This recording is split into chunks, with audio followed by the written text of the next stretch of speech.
Buenas tardes, vamos a hablar sobre infecciones del embarazo, un tema bastante importante en realidad. Les he traído un súper resumen, porque en realidad ustedes son futuros médicos generales y quienes tienen que tener las cosas bien claras sobre una infección para detectarla y poder hacer una referencia. No les voy a complicar la vida, así que vamos a empezar. Las infecciones del embarazo pueden ser producidas por protozoos. Tenemos la toxoplasmosis, el paludismo y la memiasis. Bacterias, estreptococo, estafilococo y listeriosis. Salmonella, Shigella, enfermedad de Hansen, enfermedad de Lyme. Y dentro de las virales tenemos virus de varicela zoster, influenza, parotiditis, sarampión, rubiola, virus respiratorios y el hantavirus. Muchos de ellos ustedes seguro lo han visto alguna vez en cualquier otra persona. La infección es similar en los embarazados. Vemos aquí los virus, enterovirus, coxsackie-virus, polivirus, parvovirus, COVID-19, y su estructura es muy similar en todos los casos. Vamos a empezar con los protozoarios. La infección por toxoplasmosis, ya muy conocida por ustedes, es producido por el Toxoplasma gondii. Tiene una prevalencia del 15 al 77%. En nuestro medio 20% y una incidencia de 0.3 en 1000.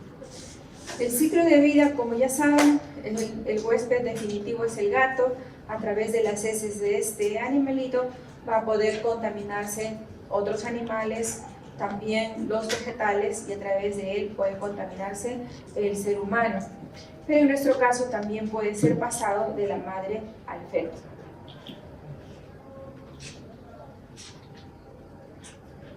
Las formas que tiene el Toxoplasma gondii son como taquizoíto, el bradizoíto, esporozoíto, y la transmisión va a ser a través de su forma de bradizoítos y esporozoítos que se encuentran en las heces del gato. La prevalencia 15% en mujeres de edad reproductiva. El porcentaje no es bajo, es un porcentaje bastante importante y es una de las causas por las cuales pueden haber muchas veces malformaciones congénitas dependiendo de la edad en que se adquiere esta enfermedad. La toxoplasmosis congénita está en una incidencia de 0.8 por 1000 recién nacidos vivos.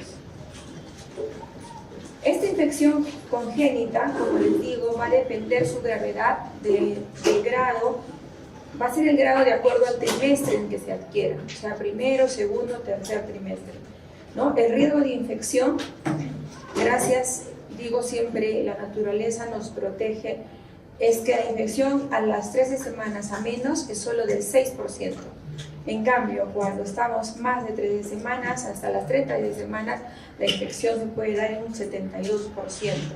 Esto es súper importante porque si fuera una incidencia mayor en el primer trimestre, se imaginan cuántas malformaciones podríamos tener. El cuadro, lamentablemente, es asintomático cuando hay infección. Ocasionalmente van a tener solo fatiga, fiebre, escalofríos, malestar general, dolor muscular. Puede haber un exantema maculopapular, pero es muy raro. Y linfadenopatías cervicales posteriores también, que muchas veces se atribuyen a un resfriado o cualquier motivo porque no hay mayor sintomatología. Ese es el mayor problema que tiene la toxoplasmosis. Esta se puede dar y puede ser una infección inadvertida, como puede ser también una infección muy importante, como hasta llegar a encefalitis y causar tumoraciones, pero eso depende de nuestro sistema inmunológico, ¿no? La infección durante el embarazo, ¿qué puede causar? Parto prematuro, recién nacidos sin estigmas, infección, dependiendo del trimestre en que se adquiere, y también recién nacidos con signos clínicos que conversamos en la clase de RCIU, que es una de las causas de RCIU. Puede haber hepatosplenomegalia, ictericia, anemia, afección neurológica. La afección neurológica es muy importante acá, es muy marcada, y cuando les hacen estudios a los recién nacidos se encuentran calcificaciones intracraneales. Eso casi es patognomónico de la toxoplasmosis. Hay hidrocefalia, microcefalia, corioretinitis y discapacidad del aprendizaje. La tetrada clásica de la toxoplasmosis es la corioretinitis, hidrocefalia, calcificaciones intracraneales y convulsiones. El pronóstico es malo. ¿Cómo se hace el diagnóstico? El parásito no se detecta en los tejidos. Se hace el diagnóstico por detección de inmunoglobulina G, que puede surgir a las 2 semanas de la infección y persiste toda la vida. La inmunoglobulina M aparece a los 10 días de la infección y pueden permanecer por años. Pero en esta infección, tanto la inmunoglobulina G como M, su persistencia y su elevación no es tan clásica como en otras infecciones. Por eso mucho nos ayuda la inmunoglobulina A y la inmunoglobulina E en la fase aguda de la toxoplasmosis, eso no lo olviden. Las pruebas más confiables son las pruebas de Sabin-Feldman, ELISA, de inmunoglobulina M, A y E. El diagnóstico prenatal es por amplificación del ADN, una ecografía morfológica, el PCR en líquido amniótico de inmunoglobulina M y A. También cuando hablamos de RCIU, hablamos de la ecografía morfológica y una de las causas de un RCIU de tipo simétrico era la infección de este tipo toxoplasma y otras. Dentro de las complicaciones que podemos tener, ya dijimos partos prematuros, infección fetal, abortos, ¿no? Y hemos conversado sobre el cuidado de inmunoglobulina G. Este es un cuadrito que lo he querido poner porque es muy importante y mucho más ilustrativo de lo que he hablado antes. Es que si este es negativo, la inmunoglobulina G se debe repetir cada 3 meses. Si es positivo, automáticamente determinar la inmunoglobulina M.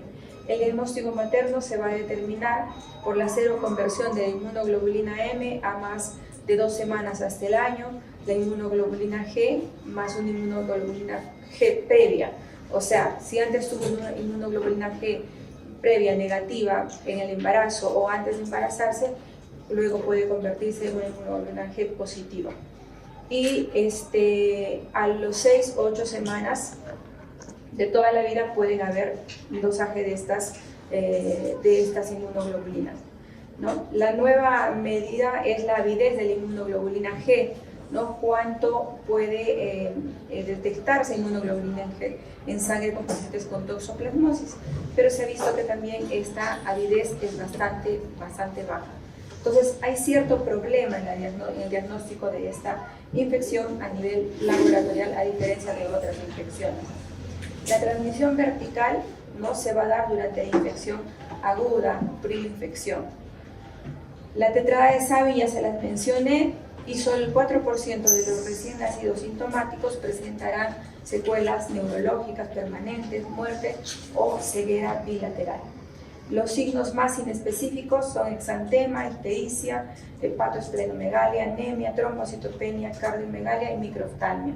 ¿Por qué? Porque hay otras enfermedades que también producen estos mismos cambios al producirse la infección. Como dijimos, el 75-85% son asintomáticos y el 20 a 30% tienen una afección ocular a largo plazo. Acá les traigo un cuadrito de lo que les decía, va a depender toda la transmisión fetal, de acuerdo a la edad gestacional. Como ven al principio, menos del 10%, más de 28 semanas, 55-80%. Y la afección fetal es mayor a las 14 semanas, inversamente proporcional, y menor cuanto mayor la edad gestacional tiene. El diagnóstico fetal se va a realizar por amniocentesis, el PCR del DNA viral en el líquido amniótico. También se puede hacer la cordocentesis, pero ahorita, por ejemplo, nosotros estamos haciendo amniocentesis. Cordocentesis todavía no hemos podido hacer en el hospital porque es un procedimiento un poquito difícil, pero bueno, el diagnóstico igual ayuda al líquido amniótico. Los diagnósticos de infección fetal a nivel ecográfico, ¿qué vamos a encontrar? Lo que hablamos también en RCIU, dilataciones ventriculares, densidades cerebrales, ecogenicidad intestinal aumentada. Este es un signo que puede encontrarse muchas veces en cualquier ecografía y no solo se produce por esta infección, se produce por cualquier infección. El aumento de ecogenicidad de los intestinos también es un signo que puede encontrarse en bebés con problemas de trisomías. hepatomegalia y densidades hepáticas. La presencia de signos ecográficos, si la infección materna fue antes de las 16 semanas, el 60% de fetos van a tener este problema. O sea, acuérdense que la ecografía genética la hacemos entre las 10 y las 14 semanas. La ecografía morfológica la hacemos entre las 20 y las 26 semanas. Entonces, también habrán escuchado ya que el aborto en el Perú está aprobado cuando tiene 16 semanas o menos y puede provocarse si es que se detecta una alteración que va a tener este tipo de secuelas o es incompatible con la vida. Si la infección materna es entre las 17 y 23 semanas, el 25% de fetos infectados van a tener signos ecográficos. Y si la infección materna fue más de 24 semanas, generalmente no va a haber, es un porcentaje mínimo, menos del 3%, y a veces el diagnóstico no se hace prenatalmente, sino ya postnatalmente cuando el bebé ya nació. Las anomalías que ocasionan en el sistema nervioso esta patología pueden ser tipos progresivas y no progresivas. Las no progresivas, la hidrocefalia, proencefalia, microencefalia. Las progresivas, ventriculomegalia, nódulos hiperecogénicos múltiples, periventriculares, en la zona del núcleo caudado, calcificaciones, como lo dije antes, y disgenesia del cuerpo calloso. Es una de las patologías muy fáciles de diagnosticar en una neurosonografía, porque el cuerpo calloso tiene que estar presente y cuando no, debemos investigar este tipo de infección. Acá solo unas imágenes ecográficas de las lesiones progresivas, la ventriculomegalia, para que tengan conocimiento, porque muchas veces van a ver una ecografía y van a encontrar un cerebrito y van a ver que está muy dilatado, pues eso que ven ahí en la primera figura no es normal. Nódulos hiperecogénicos igualmente, señalados por la flecha, van a ver en una ecografía y a veces no lo describen, porque como les repito, ahora todo el mundo hace ecografías. Y la disgenesia del cuerpo calloso, que como se ve en la imagen, no está presente. De las lesiones no progresivas, miren la hidrocefalia que tiene este bebé, y así se ve. Si hemos visto pacientes en el hospital haciendo las ecografías de morfología, si se encuentran este tipo de lesiones, lamentablemente. Y las lesiones fuera del sistema nervioso central, que ya las mencioné, miren la hepatosplenomegalia, como se ve tan grande, el hígado, ¿no? Toda la parte de arriba es el hígado, más del 50% de lo que es la circunferencia abdominal, eso ya es clasificado como una hepatosplenomegalia. Creo que cuando uno lo ve, después ya no es difícil darse cuenta de que hay una patología aquí. Miren la cardiomegalia igualmente, ¿no? El corazón debe ocupar 1/3 de lo que es el tórax, pero si está más, esa es una cardiomegalia. Y la placentomegalia, que va a darse también una placenta grande que ocupa la mayoría de la cavidad. Las fases de infección pueden ser aguda, ¿no? Puede haber una encefalitis aguda, puede haber un daño cerebral, y esto con las consecuencias que tienen en la diapositiva. El tratamiento solo se recomienda la detección sistémica si es paciente con VIH y hay zonas endémicas. ¿Qué quiere decir detección sistémica? Es lo mismo que un screening, es decir, que si hay una zona endémica o hay pacientes que están con VIH, pues tenemos que hacer la investigación si tienen esta infección de forma rutinaria, como hacemos ahora VIH y RPR, ¿sí? La infección prenatal disminuye el riesgo de toxoplasmosis congénita. Si una madre ha tenido toxoplasmosis antes, su bebé tiene muy bajas, hasta mínimas o ninguna probabilidad de hacer esta infección. El tratamiento en mujer embarazada se reduce, pero no elimina la enfermedad congénita. El tratamiento es con la espiramicina, 1 gramo cada 8 horas vía oral, ¿no? Hasta el momento del parto o de la amniocentesis. De acuerdo a que si la amniocentesis sale negativa, pues no se continúa con el tratamiento. Debe darse también ácido folínico, se debe dar la sulfadiazina, ¿no? Y si se ha cumplido mínimo 4 semanas de tratamiento y si la cero conversión es positiva, se debe continuar hasta el día del parto. ¿Cómo se puede hacer cuando el resultado es negativo en el examen, sea de sangre con inmunoglobulinas o en un amnio? pues se retiran los medicamentos que estamos mencionando y se tiene que hacer un trabajo preventivo en todas las pacientes, que tengan un buen lavado de manos, que tienen que lavarse las manos cuando cocinan, al tocar carne, al tocar verduras, ¿no? Al hacer la higiene de su casa, porque hay muchas pacientes que crían gatos, y cuando hay pacientes con estos problemas, siempre preguntar si cría gatos, y pues el 100% crían gatos. Entonces, tienen que saber que si una paciente quiere embarazarse y que no quiere tener problemas, pues es mejor que no críe gatos o se aleje de estos por el tiempo de que va a desear concebir y por el tiempo que va a estar embarazada. Al hacer la higiene de la casa, como decía, tiene que hacerlo otra persona, no la paciente, porque el momento de barrer es donde se elevan los huevos y se puede infectar la paciente. Lamentablemente para esta infección no hay una vacuna, ¿no? A diferencia de las otras que vamos a conversar. Las medidas preventivas ya se las dije, y aquí les traje una imagen de un bebé con una toxoplasmosis y ahí ven la coriorretinitis, la ceguera congénita y todos los demás signos que ya les he mencionado. Es bastante llamativa la patología, y cuando nace el bebé, antes pues nacía y generalmente moría y recién se veía todo lo que estamos viendo. Ahora ya no, ahora lo podemos ver desde antes, desde las 23 semanas, 22 semanas. Y ahora vamos a hablar de otra patología bastante frecuente, sobre todo en la zona de la selva, pero eso no quiere decir que nosotros no lo podamos tener. Hemos tenido pacientes que han llegado con esta infección provenientes de esta zona, porque bueno, ahora el turismo está muy incentivado en el Perú, y entonces tenemos que estar atentos. Paludismo o malaria, su vector, el mosquito Anopheles hembra. Esta enfermedad es producida por un protozoo del género Plasmodium, que es transmitido por la picadura del mosquito Anopheles hembra. Es una enfermedad febril, aguda, con un periodo de incubación que varía entre 8 a 30 días, de acuerdo a la especie de Plasmodium. Entonces, esta enfermedad, esta infección, sí es un poquito más escandalosa que la otra. Entonces, es mucho más fácil de poderla diagnosticar. Produce 2.700.000 muertes anuales, de las cuales más de 1 millón se dan en niños menores de 5 años. 50 millones de embarazadas viven en áreas endémicas. Y ahorita les voy a mostrar una foto. 10.000 mujeres y 200.000 niños mueren por la adquisición de esta enfermedad durante el embarazo.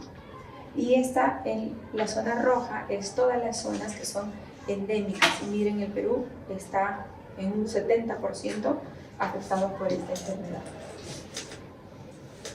El medio ambiente son zonas tropicales, pantanosas, ¿no? Recipientes con plantas o agua estancada en épocas de lluvia, en zonas sobre todo costeras o la selva, y principalmente con bajo nivel socioeconómico, donde no tienen agua potable. Y lamentablemente tienen que tener depósitos de agua, y es ahí donde se produce la reproducción de este mosquito. En el Perú está así, en el mapa de la infección, y las zonas más álgidas son las zonas que están en riesgo. La malaria, el Plasmodium vivax, es la que predomina más en el Perú, después del Plasmodium falciparum. Acá están los tipos de Plasmodium falciparum, que es el más común, es el más grave, Plasmodium vivax, malaria y el ovariano.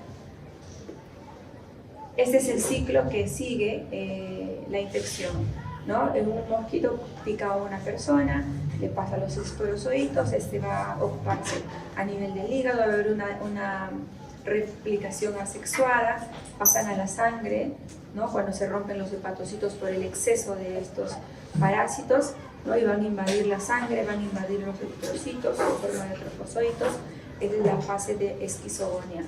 Y luego va a completarse el ciclo cuando a esta persona infectada le vuelve a picar uno de estos mosquitos, y en los moscos se produce la replicación sexual. El diagnóstico es estrictamente laboratorial. Los métodos utilizados para el diagnóstico son la gota fina, gota gruesa, extendido de sangre periférica, PCR, exámenes complementarios. El extendido en sangre periférica se realiza con un portaobjetos donde se hace caer una gotita en uno de las láminas y con la otra lámina se hace el extendido y se aplica la coloración. Es una técnica bastante sencilla que esta la practican e incluso la hacen otros personales de salud, no necesariamente nosotros. Los datos del laboratorio que vamos a encontrar es anemia, normocítica, normocrómica, leucopenia, linfopenia, eosinopenia y la velocidad de sedimentación globular aumentada y el PCR también aumentado. Bueno, el PCR a veces que no es específico en toda infección está elevado, pero aquí hay que resaltar que cuando tienen una paciente con fiebre, que supuestamente es joven, las mujeres en edad reproductiva pues son pacientes jóvenes, no tienen fiebre, tienen anemia, tienen leucopenia, pues hay que sospechar mucho de esta enfermedad. La malaria gestacional ha sido definida como la presencia de Plasmodium en sangre periférica materna y o hallazgos del parásito en la placenta. También se puede mandar la placenta para hacer estudios después que tengas el bebé y puede también tomarse ahora muestras a nivel de placenta, biopsias. Se necesita un análisis de sangre periférica y placenta para configurar un caso de malaria gestacional. Quiere decir que nosotros no podemos decir que esta infección se dio si es que no tenemos una prueba de sangre o la prueba de patología en la placenta. Las mujeres embarazadas son mucho más susceptibles a padecer malaria y más durante la primera y la segunda etapa de gestación. Esto es al revés de la otra enfermedad que hemos visto. Esto se debe a una combinación entre los cambios inmunológicos y hormonales que sufre la paciente durante su periodo de embarazo, sumándose a que este tipo de parásito tiene la afinidad por los eritrocitos y sobre todo aquellos que están en la placenta. Miren qué antojo del paludismo. Sí, y los estrógenos y progesterona también van a causar un cambio en el sistema inmunológico de la mujer, ¿no? Con el cambio en la respuesta de TH1 y sus consecuencias siguientes y aumento de la respuesta en TH2. El cortisol, el aumento de los niveles séricos de este, también es un responsable de la inmunosupresión en la mujer y la mayoría de desarrollo de infecciones durante el embarazo. Los eritrocitos que están infectados se van a acumular en el espacio intervelloso, por eso que se exige mucho la prueba a nivel de placenta. Se encuentra la hemozoína, además se producen depósitos de fibrina en el mismo lugar donde va a haber la infección y donde también se puede encontrar el parásito, en su forma de trofozoito y esquizonte. Acá está el espacio intervelloso. Es nada más una imagen que les he querido traer, la verdad que he querido hacer muy gráfica esta ponencia porque de verdad que todas las infecciones de embarazo hasta para mí han sido difíciles. El Plasmodium falciparum infecta al eritrocito que posee una gran afinidad por la placenta y este eritrocito infectado se va a situar en el espacio intervelloso. Allí se va a unir a un receptor que se llama condroitin sulfato A y el hematíes se va a fijar a este y a través de este su antígeno. Contra este mismo antígeno es que se producen inmunoglobulinas G que miden una inmunidad propia de la gestación. Los niveles de esa inmunoglobulina G empiezan a detectarse a partir de la semana 20, un poquito tarde después de la infección en primíparas y un poquito antes en las pacientes multíparas. El secuestro de un glóbulo rojo infectado en el espacio del sincicio trofoblasto y presencia del pigmento malario de dicho espacio, el trofoblasto y el estoma placentario van a asociarse a los cambios morfológicos en la placenta. ¿Qué otra cosa vamos a encontrar? Concentración de macrófagos en los espacios intervellosos y depósitos de fibrina en este espacio. Cambios isquémicos en el sincicio trofoblasto, por eso que también estos bebés no solo tienen estas alteraciones, sino también retraso en el crecimiento intrauterino. Va a haber engrosamiento de la lámina basal del trofoblasto y alteraciones que podrían afectar el transporte de oxígeno y nutrientes. Y esto explica la afección del feto, ya conversada en otra oportunidad. Miren acá el esquema que les traigo desde cómo puede causar esta enfermedad, una patología en el recién nacido y llegar a ser un RCIU, ¿no? Disminución del crecimiento placentario, RCIU, disminución del transporte de aminoácidos y disminución del flujo sanguíneo, ¿no? Y de glucosa también. Complicaciones en el feto. La infección del cordón es frecuente, pero es raro. No va a aparecer clínicamente en el neonato, ya que la inmunoglobulina que está en contra del antígeno en la madre atraviesa la placenta y protege al feto. La infección fetal puede ser adquirida de forma antenatal por microtransfusión a través de la placenta, lo que estimula a las células B T para producir una respuesta frente a la malaria. Acá hay cierta protección del producto, pero no es tan importante porque la afección luego igual se va a dar. La malaria induce producción de células T reguladoras CD4, CD25 en el cordón, y eso aumenta los niveles de interleucina 10 y disminuye la producción de interferón gamma. Si la madre está inmunosuprimida, la malaria podría presentarse en forma congénita con una enfermedad severa entre 2 a 6 semanas tras el parto. Actualmente la infección de malaria congénita está entre el 8 y 33%. La prevalencia es mayor en primíparas que en multíparas.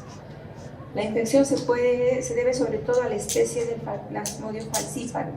Las mujeres jóvenes se ven más afectadas. En zonas de baja endemia, todas las mujeres, independientemente de su paridad, son igual de susceptibles a la infección. El pico de parasitemia se produce durante el segundo trimestre. La malaria durante la gestación en áreas de baja transmisión va a tener riesgo materno, malaria severa y muerte. Riesgo fetal, aborto espontáneo, parto pretérmino, muerte fetal. En áreas de alta transmisión va a ser al revés. ¿Y por qué será esto? Porque las pacientes tienen una protección por la inmunidad y porque probablemente ya adquirieron esta infección anteriormente. Acá van a ver un cuadrito de los síntomas más frecuentes, como hablamos: fiebre, cefalea, escalofríos, vómitos, dolor muscular, dolor abdominal, alta sudoración, náuseas, dificultad respiratoria, y las convulsiones son mucho más rápidas. Criterios de severidad en malaria: alteración de la conciencia, coma, frustración, incapacidad, dificultad para respirar, más de un episodio de convulsiones en 24 horas, shock circulatorio, compresión sistólica menor de 80, edema pulmonar, sangrado normal espontáneo, ictericia clínica. Es otro signo también que se añade a lo que es fiebre, anemia, leucopenia. También va a haber ictericia. Y hallazgo de laboratorio: va a haber anemia menos de 7, hipoglicemia, glucosa menos de 60, acidosis metabólica, daño renal, hiperlactemia, hiperparasitemia. Los criterios epidemiológicos en el cuadro clínico son: proceder de una área endémica, contacto de familiares o pacientes con malaria, haber recibido una transfusión y adictos a drogas por vía parenteral. Hubo una paciente que como 3 semanas antes de acudir al consultorio había viajado a la selva y ella no sabía que estaba embarazada, ya tenía como 14 semanas de gestación y presentó un cuadro agudo, pero le habían tratado en muchos lugares por diferentes infecciones. Nomás, y le pregunté, creo que fue esta clase, me acordé, y le pregunté si había viajado a la selva o a algún lugar tropical, y me dijo que sí. Y pues le hicimos el diagnóstico, ¿no? He pasado con muchos médicos, no es que sea la mejor, sino simplemente que había hecho mi clase, había preparado esta clase, pues esta clase la tengo preparada hace, no sé, 2 años creo. Y entonces me acordé y efectivamente tuve esa enfermedad. También para mí sirve enseñar, valga decir, para recordar ciertos detalles, porque esto es estrictamente parasitología, ¿no? En cuanto a los criterios clínicos, episodios paroxísticos de fiebre y fiebre periódica. Es algo también importante, y eso también en esta paciente me llamó la atención, que tenía fiebre, me dice tengo fiebre, y después al día siguiente soy normal. Y vuelvo a tener fiebre y luego soy normal. Y cuando voy a un médico estoy con fiebre, voy al otro estoy sin fiebre. Me dicen, dice, ¿qué tiene? ¿No? Escalofríos, sudoración y lo que ya hemos conversado, anemia, cloromegalia y todo. Y los criterios parasitológicos, pues lo que dijimos, ¿no? La detección en sangre y todo lo demás. Las complicaciones en el paludismo son ictericia, defectos de coagulación, shock, insuficiencia renal, hay insuficiencia renal, insuficiencia hepática, encefalopatía aguda, edema cerebral y pulmonar, coma y muerte. Gracias a Dios en esta paciente no hubo mayor complicación, llegó nada más hasta una ictericia bastante importante, pero no severa, y se recuperó bien y no hubo problemas con el bebé al nacimiento.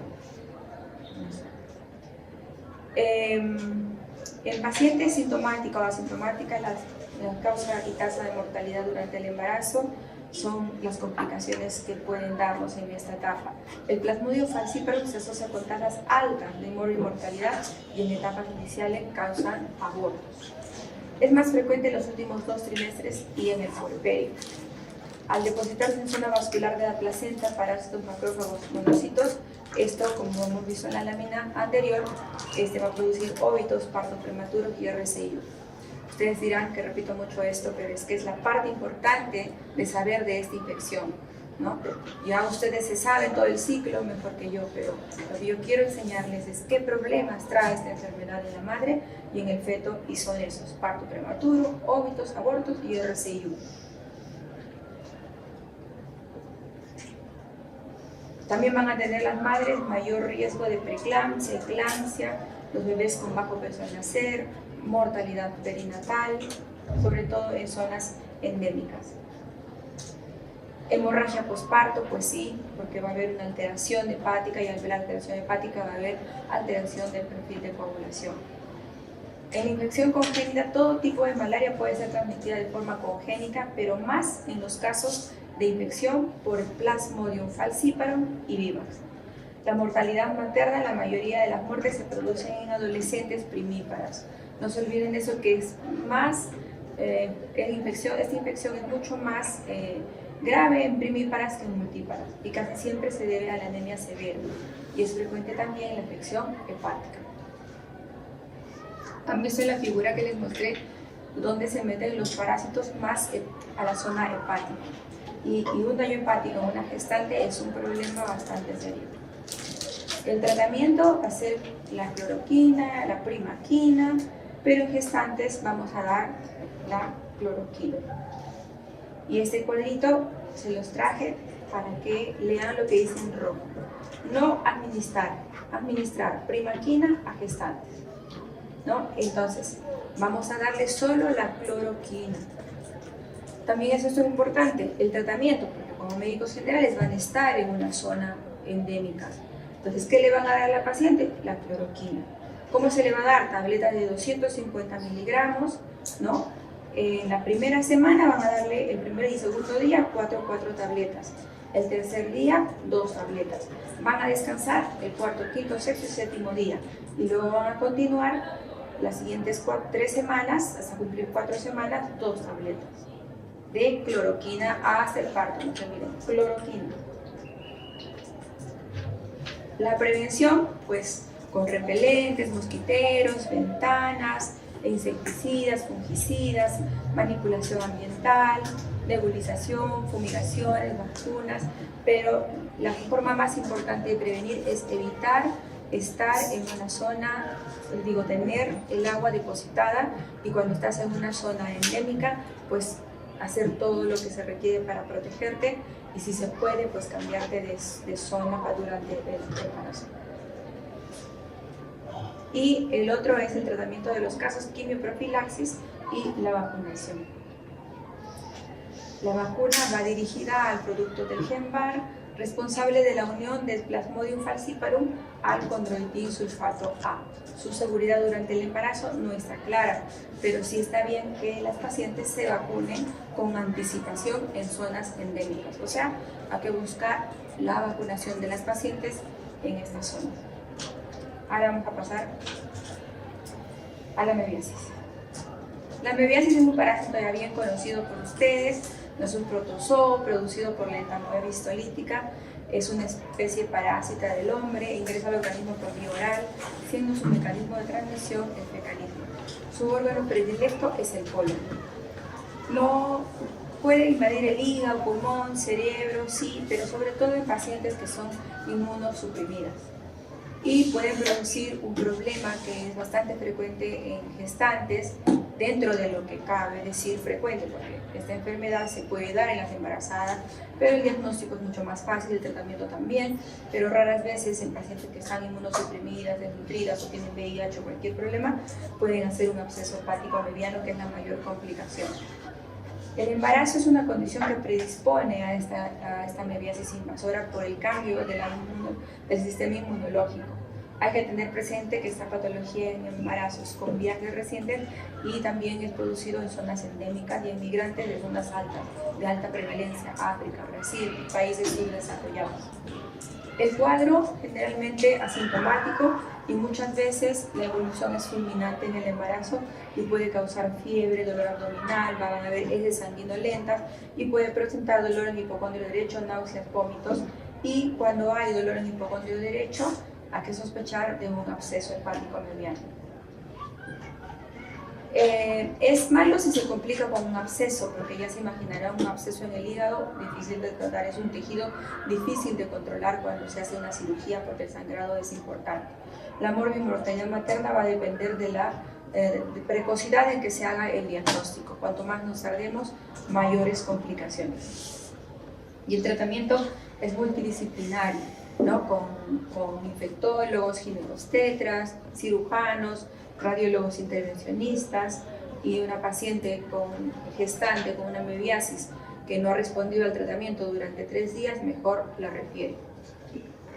El diagnóstico es en el examen de heces, pero a veces es difícil el diagnóstico, sea porque no se encuentra o sea porque pues también todos podemos estar en época de aprendizaje en laboratorio, puede tocar a uno de estos profesionales, ¿no? Muchas condiciones, ¿no? De sospechar otra localización hay que hacer una ecografía, una tomografía. Como ven ahí la tomografía, ¿no? Está el absceso, ahí está el absceso en esta zona, es este.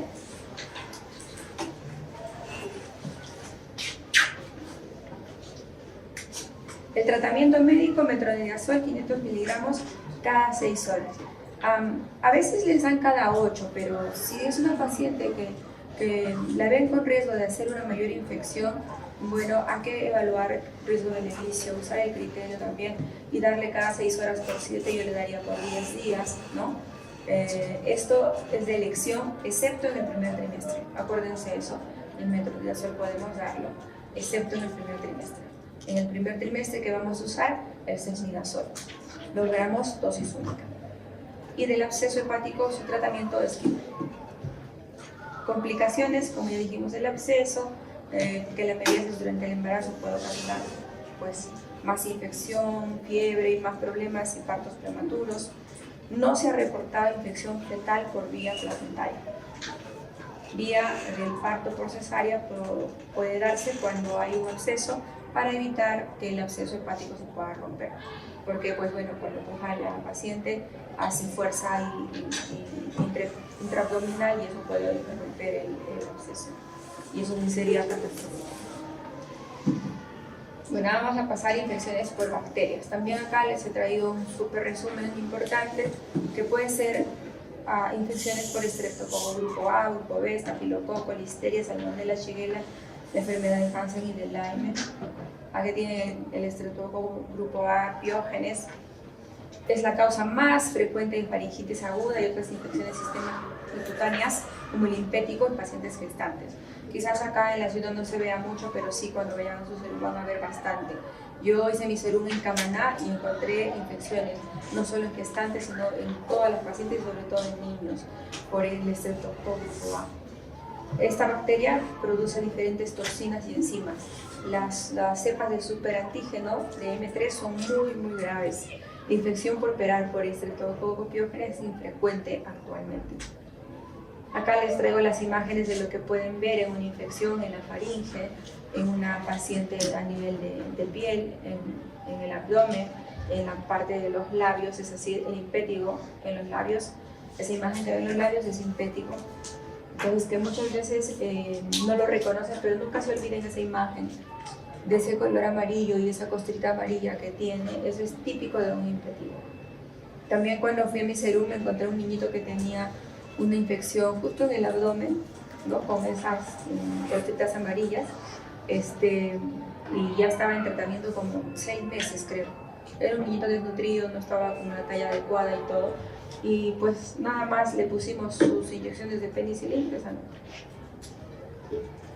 infección por estreptococo Piógenes en puerperio, En la época del puerperio, no se olviden de esto, las pacientes puérperas son pacientes que están como inestables, como en el limbo, digamos, entre que regresan a ser las pacientes mujeres sin embarazo y las pacientes que estuvieron embarazadas. Entonces su sistema inmunológico está como distraído, como confundido, desordenado, digámoslo así, porque ha habido un cambio, ¿no? que predomina el TH2, que el TH1, y esa situación hace que esta etapa del puerperio pueda ser una ventana para infecciones graves durante el puerperio, ¿no? Y puede haber bacteriemias, infecciones pélvicas, peritonitis, abortos, bueno, también otras infecciones, puede causar otras causas en la paciente embarazada, esta infección, abortos sépticos.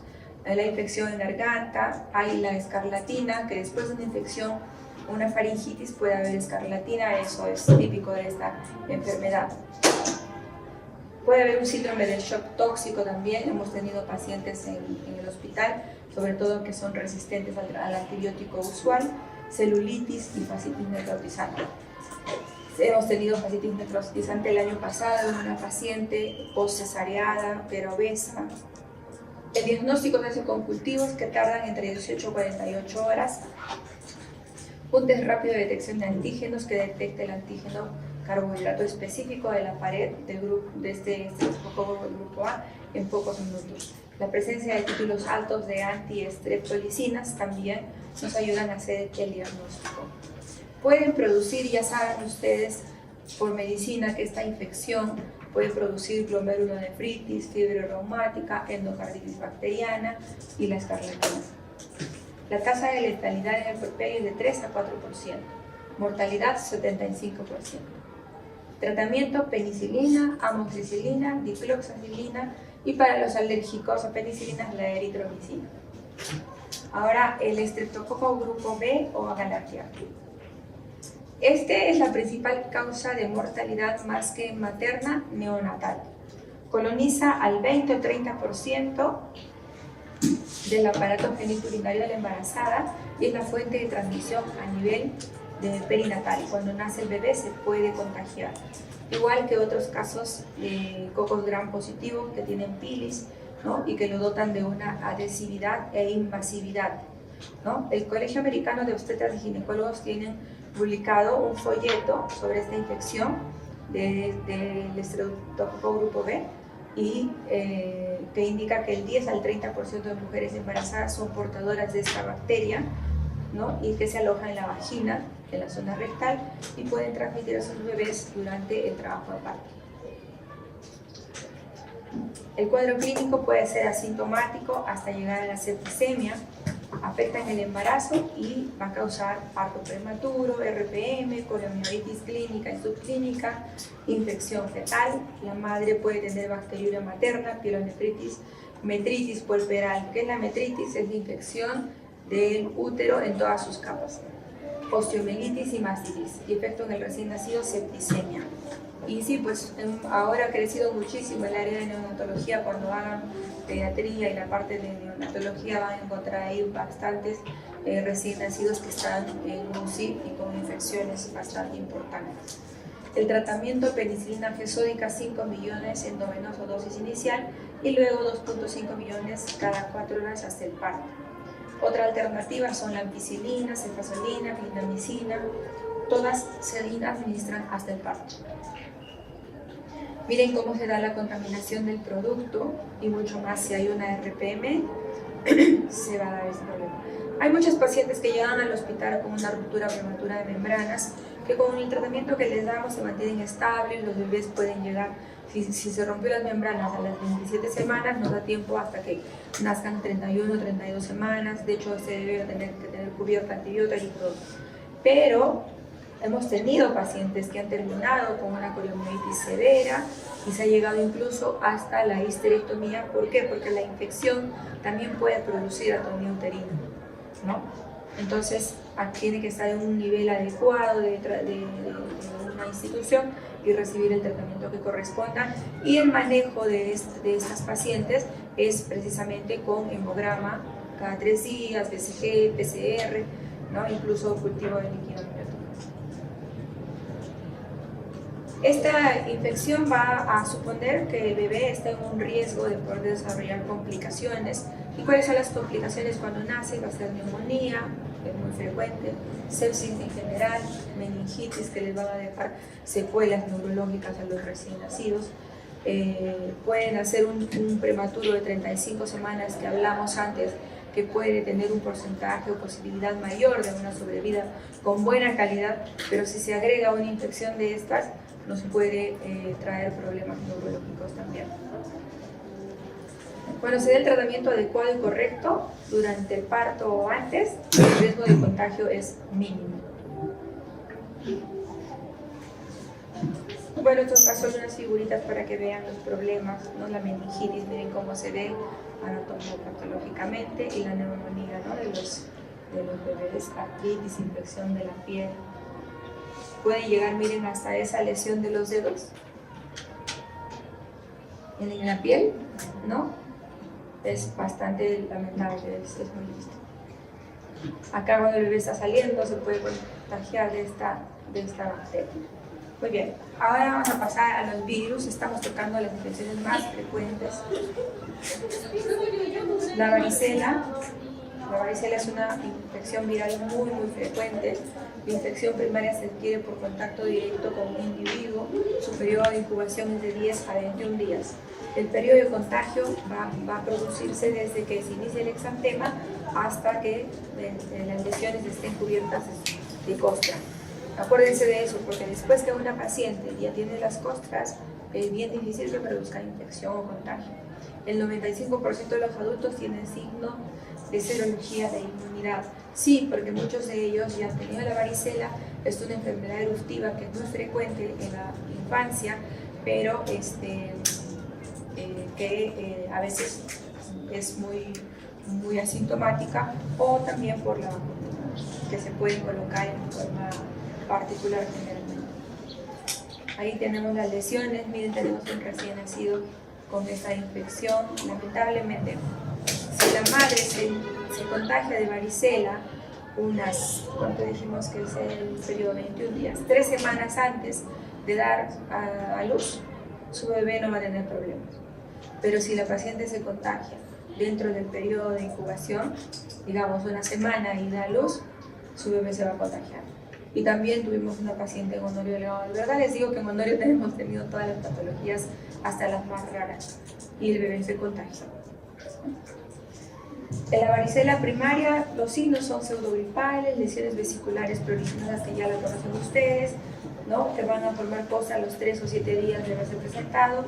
Es más grave en adultos, eso sí lo saben, ¿no? En adultos la varicela es mucho más grave que en los niños, y también es grave en las embarazadas, pero más grave aún en los adultos. Y luego de que da esta infección, siempre quedan con el problema y el riesgo de hacer un herpes zóster en adelante, ¿no? Que es una infección distinta, menos contagiosa. Acá un bebé que se contagió. Al examen físico, en un bebé van a encontrar, cuando se contagia la paciente de varicela en el primer trimestre, pueden traer los bebés alteraciones congénitas, como macroftalma, corioretinitis, atrofia cortical, cerebral, RCU, defectos cutáneos, óseos y nefropatía. Tuvimos una paciente profesora que, bueno, había tenido varios niños con varicela. Lamentablemente su bebé se contagió y su bebé, vive hasta ahora. Su bebé tuvo una atrofia cortical y tiene problemas neurológicos. Antes de las 13 semanas, menor riesgo de varicela congénita, y entre las 13 y 20 semanas el riesgo aumenta, ¿no? Se dan cuenta que cada tipo de infección tiene diferentes formas de afección y diferentes etapas de afección. Eso es importante que se lo aprendan. Estas diapositivas yo se las voy a pasar a Fernando para que se las den, para que estudien, porque si me sacan 18 o 20 en el examen, como pasó en el primero, a mí me parece perfecto. Yo he venido a enseñarles, a exigirles mucho en asistencia, etcétera, pero también he venido a enseñarles y a darles los extractos de lo que ustedes tienen que saber, de todo lo que a mí me ha servido durante tantos años estudiar. Mi intención no es jalarlos, mi intención es que estudien y que aprueben por estudiar y por saber, ¿no? Y por eso es que yo no tengo problema en hacerles mis exposiciones. Y de ahí estudien, porque la verdad, si se van al libro, se van a dormir y encima van a jalar. Yo no quiero que jalen. Y después de las 20 semanas es muy frecuente la varicela congénita. Acuérdense lo que digo, las palabras que utilizo. La varicela congénita, ¿no? Después de las 20 semanas es muy infrecuente. La varicela que se va a contagiar el bebé después de que nace, ¿no?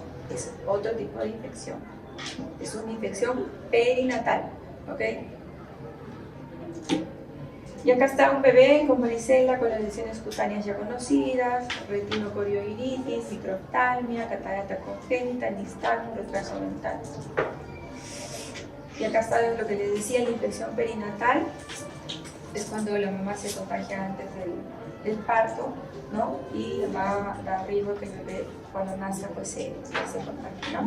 Y también acá está, miren, si la madre tiene varicela 5 días antes del parto, hasta 2 días después de se debe administrar el varicil, una inmunoglobulina que va a ayudar a controlar la varicela y la varicela zoster también. Esta paciente va a tener menos riesgo de hacer varicela zoster después. Dirán, es un antiviral y cómo darle si está gestando, pero ya saben que ahora hay mucha medicación que después de que tiene 28 semanas la paciente puede recibir, incluso medicamentos de tipo quimioterapia. Creo que eso lo han revisado en un seminario, ¿no? Cuando han hablado de las drogas. Ajá. Las embarazadas susceptibles deben recibir el varicil, la inmunoglobulina. ¿Quién sería una embarazada susceptible? Sería una paciente con VIH, por ejemplo, una paciente deprimida. Les empezaría a preguntar, pero la primera clase que les di, les pregunté, no terminé mi tema. Entonces ahora solo les voy a dar la clase. La mayoría de pacientes solo requieren reposo, paracetamol, clorfenamina, y si hay sobreinfección bacteriana de las lesiones, recién ahí se va a dar dicloxacilina. Ya recuerden eso, ¿no? El tratamiento de la varicela solamente son sintomáticos, pero si estas vesículas se revientan y se infectan, ahí recién andamos antibióticos. En la neumonía se usa ciclovir 500 miligramos por metro cuadrado o 10 a 15 miligramos por kilo cada 8 horas. El Varivax es una vacuna que se administra a los adultos, 2 dosis con intervalos de 4 a 8 semanas. Miren la protección que tiene, 97%. Y también recuerden que esta vacuna se puede administrar después de los 9 meses del recién nacido. Y les cuento una anécdota. Mi hijito iba a cumplir ya los 9 meses y yo le iba a hacer colocar su vacuna para la varicela. Y no me van a creer, me quería morir. Hizo varicela 2 o 3 días antes de cumplir los 9 meses. Fue horrible, les brotó tremendamente, una varicela recontra severa. Pero yo decía, ay, pero qué horror, ¿cómo es a veces tan impredecible la situación? Yo al día con las vacunas y mira, ¿ya me voy? Ya, ok. Ya termino. No se debe vacunar a las mujeres embarazadas o mujeres que podrían estar embarazadas, y la vacuna postparto se debe colocar porque el virus no pasa por la leche materna. ¿Ok? Muy bien. Creo que no me falta. Influenza, ya lo leen. Paroditis también es súper fácil, ya lo leen, por favor. Yo toca irme, ¿no? Ya no, está bien. ¿Cómo hemos quedado? Las demás que vienen ya son súper sencillas, de sarampión también, y todos los demás ya se los entrego y lo leen. Estudienlo, por favor, está súper archivo resumido, ¿ya? No les dije, no les pregunté, igualito en la clase. Ok, gracias.